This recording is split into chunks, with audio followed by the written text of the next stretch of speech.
जब अग्नि के चारों ओर जल को सींचा जाता है, उस जल सींचने के दौरान हम परमेश्वर से प्रार्थना करते हैं संस्कृत में, वाचस्पतिर वाचम नः स्वदतु। वाचस्पति कहते हैं परमात्मा को। परमात्मा को वाचस्पति इसलिए कहते हैं कि वो सबकी वाणियों का स्वामी है। इस संसार में शब्द और शब्द को सुनने वाले कान और दिशाएं, ये सब किसने बनाई? परमात्मा ने बनाई है। तो कहा वाचस्पति परमात्मा, वाचम नः स्वदतु। नः मैंने हमारी, वाचम मैंने वाणियों को, स्वदतु मैंने स्वाद कर दे। सीधे शब्दों में कहूँ, हे परमात्मा मेरी वाणी को स्वाद कर दो,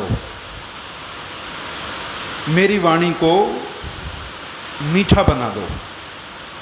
क्योंकि जिसकी वाणी मीठी है उसे जीवन में सब कुछ प्राप्त हो जाता है। मीठी वाणी बोलने वाले व्यक्ति के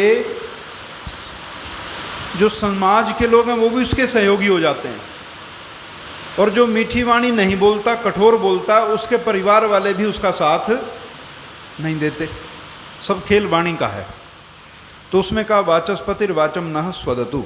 आपने कहानी सुनी होगी कि विश्वामित्र जब राजा थे, वो विश्वामित्र बाद में बने, पहले वो राजा थे और किसी युद्ध से लौट रहे थे, और युद्ध से लौटते समय महर्षि वशिष्ठ का आश्रम आया।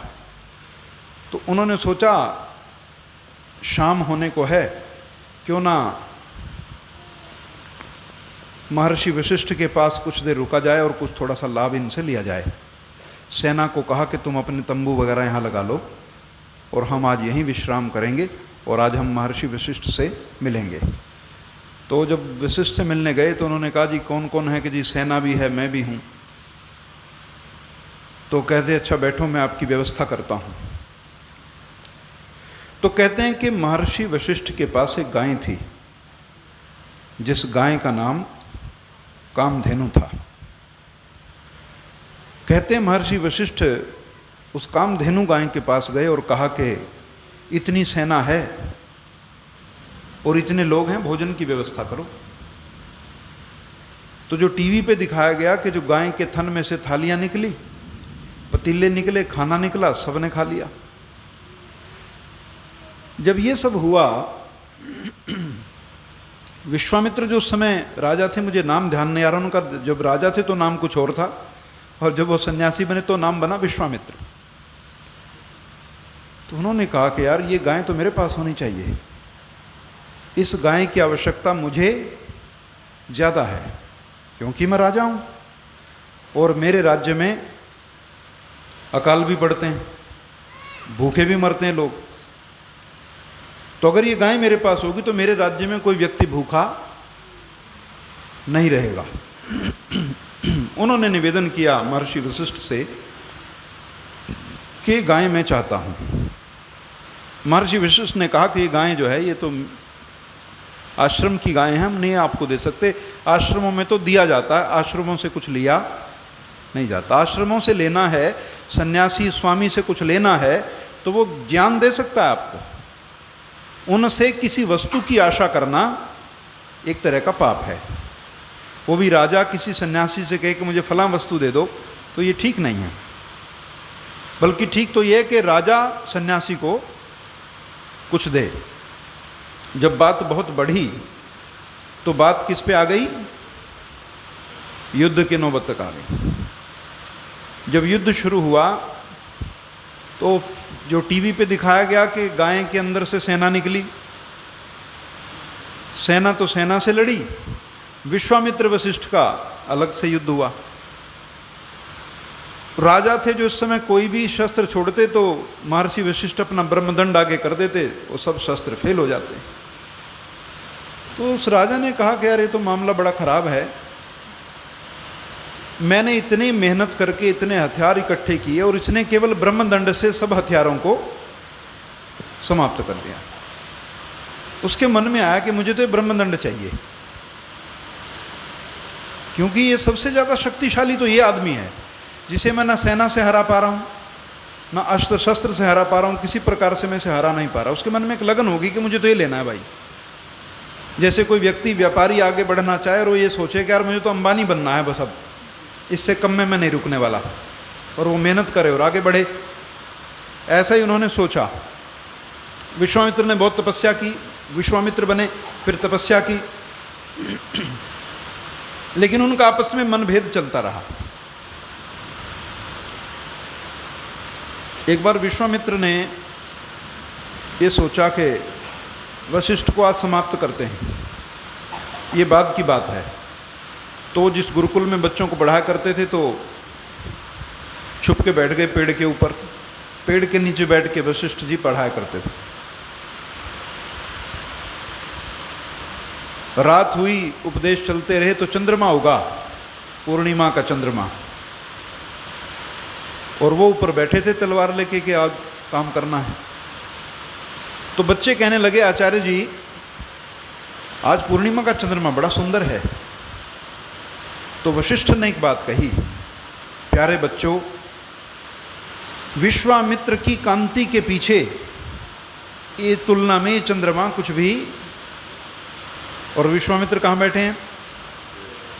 वो तलवार लेके बैठे हैं पेड़ पे कि जी आज इनका काम करेंगे। और वशिष्ठ कह रहे हैं कि विश्वामित्र के आगे ये चांद कुछ भी नहीं है, इतनी शोभा है उस आदमी, इतना तपस्वी है, पर थोड़ा कठोरता है उसमें। अभी ऋषियों में जो विनम्रता होनी चाहिए वो नहीं है। ये बात जब विश्वामित्र ने सुनी तो नीचे उतराया और चरणों में तलवार रख दी कि महाराज बड़ी गलती हुई। तो उन्हें कहा बस यही बाधा थी तुम्हारे ब्रह्म ऋषि बनने में। ये जो तुम सोचते थे ना हर चीज़ तलवार से हल कर लूँ, हर चीज़ बल से हल कर लूँ, हर चीज़ का हल बल से नहीं है, बल्कि बल से तो किसी भी चीज़ का हल नहीं है। अधिकतर चीज़ों का हल किससे हो जाता है? प्यार से। तो ऐसी गायें क्या वास्तव में होती है? अभी प्रश्न ये पैदा होता है, क्या ऐसी गायें वास्तव में है जो हमें सब कुछ दे सकती है, धन दे सकती है, बल दे सकती है, सामाजिक शक्ति दे सकती है, सब कुछ दे सकती है? क्या ऐसी गायें है? होती है ऐसी गायें? यही सवाल पूछा गया महर्षि याज्ञवल्क्य से कि कामधेनु क्या है। शतपथ ब्राह्मण में महर्षि याज्ञवल्क्य लिखते हैं वाक्वई कामधुक। क्या लिखते हैं? वाग्वई कामधुक। लिखा तो उन्होंने वाग्वई कामधुक है। जब इसको तोड़ के बोलेंगे तो कैसे बोलेंगे? वाक, वाक माने वाणी। वाक्वई कामधुक, तुम्हारी वाणी ही कामधेनु है। और अब आप समझ लो कि ये वाणी मनुष्य के हर किसी के पास है। आपकी वाणी कामधेनु गायें हैं। आपकी वाणी मीठी आपको वो दिलवा सकती है जो दुनिया का कोई चीज़ शक्ति से कभी भी वो काम नहीं हो पाएगा। और ये कामधेनु गायें मनुष्य के हर किसी मनुष्य के पास है। क्यों? क्योंकि परमात्मा न्यायकारी है, अन्यायकारी नहीं है। उसने एक कामधेनु नहीं बनाई, परमात्मा ने वाणी के रूप में कामधेनु बनाकर हर व्यक्ति को दे दी कि इसका सदुपयोग करेगा तो जीवन में आगे बढ़ेगा। ये कामधेनु है। दूसरा एक पेड़ है जिसको कहते हैं कल्पतरु। क्या कहते हैं? कल्पतरु कहते हैं। स्वर्ग में होता है ये पेड़, स्वर्ग में होता है। और इस पेड़ के नीचे जो व्यक्ति जाके कामना करे वो पूरी हो जाती है। पहली बात तो आपने वाणी वाली ध्यान से सुनी, इस बात को भी ध्यान से सुनना।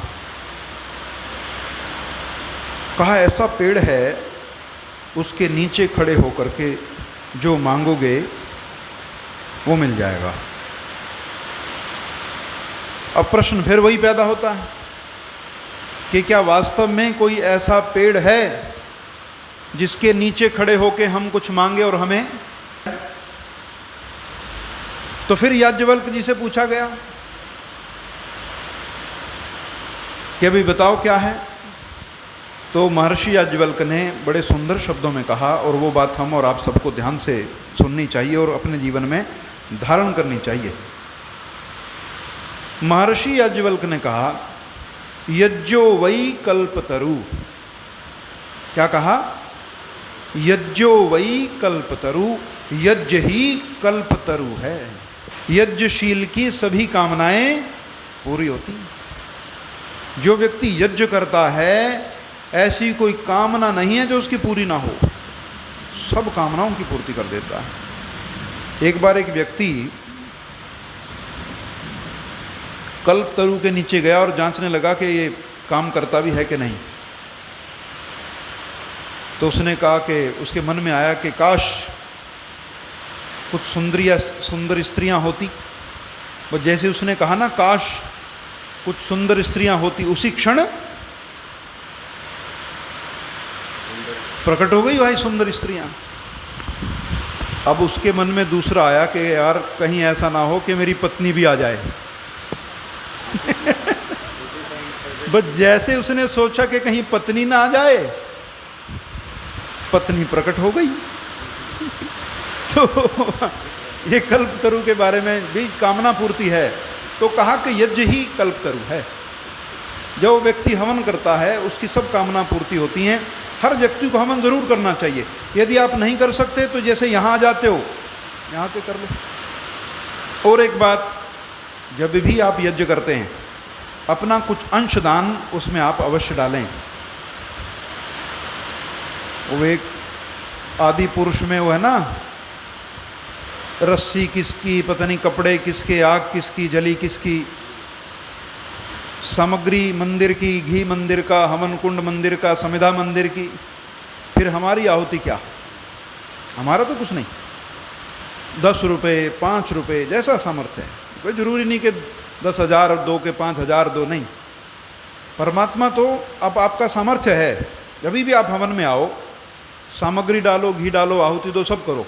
और अपनी इच्छा से, स्वेच्छा से कुछ अंशदान भी करो। जो अंशदान है वो है तुम्हारा हिस्सा। वरना तो मंदिर की चीज़ें हैं और वो उन्हीं से काम हो रहा है तो कुछ लाभ नहीं। जैसे अब आजकल देखते हैं हम कई मंदिरों में, कई मंदिर जो हैं वो क्लब बन गए, अब मंदिर नहीं रहे। बड़े बड़े अमीर लोग वहाँ इकट्ठा होते हैं। एक अमीर का जन्मदिन है, वो पार्टी देता है, बाकी के 20 अमीर खाते हैं और उसको कहते हैं आज हमारे मंदिर में क्या है, लंगर। लंगर में गरीब तो कोई भी नहीं। अमीर ने लंगर दिया और दूसरे अमीरों ने लंगर खा लिया। इसमें पुण्य और परोपकार कहाँ है? बल्कि दरवाज़ा बंद कर देते हैं कि कहीं कोई आ ना जाए। हमने तो एक ही संकल्प से, जब से हम वेद मंदिर में हैं, एक ही संकल्प था कि जब भी लंगर होगा दरवाजे बंद नहीं होंगे और अंतिम व्यक्ति जब तक आएगा उसको भोजन मिलेगा। हम देने वाले कौन है? हम करने वाले कौन है? करने वाला कौन है? हमारी क्या है? नियत। हमारी क्या है? वस्तुएं किसकी हैं? परमेश्वर की। और हमारी नियत। जिसकी नियत अच्छी है वहां से कोई भूखा नहीं जाता कभी। अच्छी नियत वाला निर्धन भी हो, उसके यहां से भी भूखा नहीं जाएगा कोई। और जिसकी नियत अच्छी नहीं है, वो धनी भी क्यों ना हो, उसके यहां से संभव है कि व्यक्ति खाली चला जाए। तो ये कुछ बातें हैं जो हमें जीवन में ध्यान रखनी चाहिए। देखो, परमात्मा साथ साथ आशीर्वाद भी दे रहे हैं, है ना। तो हम इन बातों को सुने, समझें, अपने जीवन में धारण करें। जो लोग यज्ञ करते हैं वो सौभाग्यशाली हैं, और जो मीठी वाणी बोलते हैं वो और भी सौभाग्यशाली हैं। मीठी वाणी कामधेनु गाय के रूप में आपके मुख में विराजती है, और कल्पतरु आपके आंगन में है हवन कुंड के रूप में, जिससे आप हवन करके अपनी इच्छाओं की पूर्ति कर लेते हो और सबके मंगल की कामना करते हो। आप सभी ने मेरी बात को ध्यान से सुना। आप सभी का बहुत बहुत धन्यवाद। ओम शांति।